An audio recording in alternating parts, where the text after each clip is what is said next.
விட இரவு ரயில்கள் வேகமாக செல்வதன் காரணம் என்னன்னு சொல்லி பார்க்கலாமா வாங்க. ஏழைகளின் ஏரோப்ளேன் என்று அழைக்கப்படக்கூடிய இந்த ரயில்வேயில் வந்து கிட்டத்தட்ட பார்த்தீங்கன்னா 97% பேர் ஒரு முறையாவது ரயிலில் வந்து பயணித்திருப்பார்கள். குறைந்த செலவில் நீண்ட தூரத்தை வந்து கடக்க உதவும் வாகனமான தொடர் வண்டி பகலை விட வந்து பார்த்தீங்கன்னா இரவில் வேகமாக ஓடுகிறதா. அதற்கான 6 காரணங்கள் குறித்து இந்த பதிவில் பார்க்கலாம். பகல் நேரத்தில் பார்த்தீங்கன்னா எக்ஸ்பிரஸ் ரயில்கள், பயணிகள் ரயில்கள் மற்றது சரக்கு ரயில்கள் அடிக்கடி இயக்கப்படுவதால் ஏற்படக்கூடிய அந்த போக்குவரத்து அழுத்தம் காரணமாக ரயில்கள் வந்து சிக்னல்களில் வந்து நிற்கிறது. சில இடங்களில் வந்து ஒரே பாதைகளை கடக்க வேண்டி இருப்பதாலும் ரயில் போக்குவரத்தை வந்து சீராக நிர்வகிக்க வேண்டி இருப்பதாலும் பகலில் வந்து வேகம் வந்து குறைக்கிறது.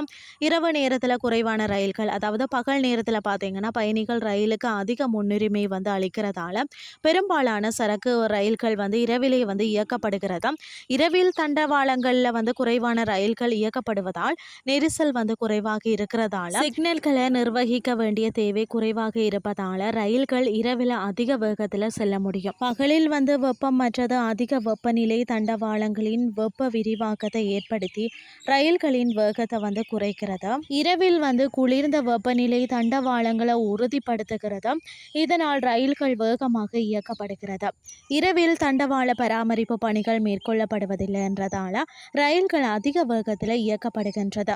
இரவில் வந்து குறைவான ரயில்கள் செல்றதால சிக்னல் அமைப்பு மிகவும் திறமையாக செயல்பட்டு தொடர்ந்து பச்சை சமிக்ஞைகளை வந்து பெறுவதால் தொடர்ந்து ரயில்கள் இரவில் வேகமாக செல்கிறது.